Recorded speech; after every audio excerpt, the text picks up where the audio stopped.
For BamaCentral.com, I'm Joey Blackwell here with Katie Winham and Mason Smith, and this is 3 and Out. With the advent of the transfer portal, transfer news across college football is more relevant than ever, even more so with all the players in the SEC, not just leaving the conference, but transferring to other institutions in the conference as well.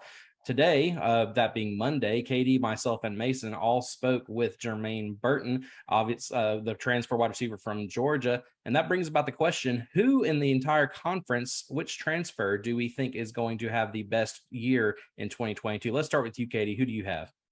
Yeah, I mean, I think Alabama made some big additions that are definitely going to have an impact, including Burton that you already hit on. But I think overall in the SEC, probably the biggest impact is going to be Spencer Rattler at South Carolina. You know, the former Oklahoma quarterback kind of had an up and down career with the Sooners, had some really high highs in his sophomore season before getting benched for Caleb Williams. And now he's moving into a South Carolina offense that, you know, has a lot of experience returning. If you look at their projected depth chart, it's a lot of upperclassmen. And so he's kind of sliding into an offense that I think is really going to work for him. And it's a program under Shane Beamer that, you know, if you listen to him at SEC Media Days or anytime he talks, it's almost hard to not buy into what he's building there. And so do I think they're going to be a contender in the East yet? Probably not. But I think he's the type of talent that's going to have a really big impact for the Gamecocks this year.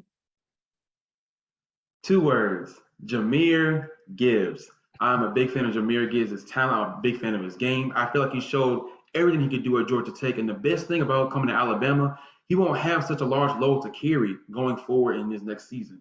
I think he'll be able to really excel the running game, playing behind Bryce Young and playing with a bevy of receivers that can kind of take the pressure off of him, that can maximize his talent. Also, with his talent as a kick returner, should it be necessary that he needs to do a couple of kick returns, he has talent there as well. So I'm really excited to see what Jamal Gibbs brings to the Alabama offense. Really looking forward, big Jamal Gibbs fan.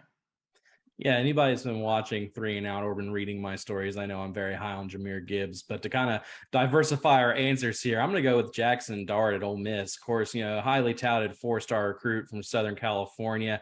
You know, Dart, you know, only got to play 6 games, but in those 6 games, he still threw for over 1,300 yards and 9 touchdowns. He's not as mobile as Matt Corral, but he still fits really well into Lane Kiffin's style of offense there. So if I had to pick anybody, it would be Jackson Dart. But that being said, this has been 3 and Out. Thank you so much for watching.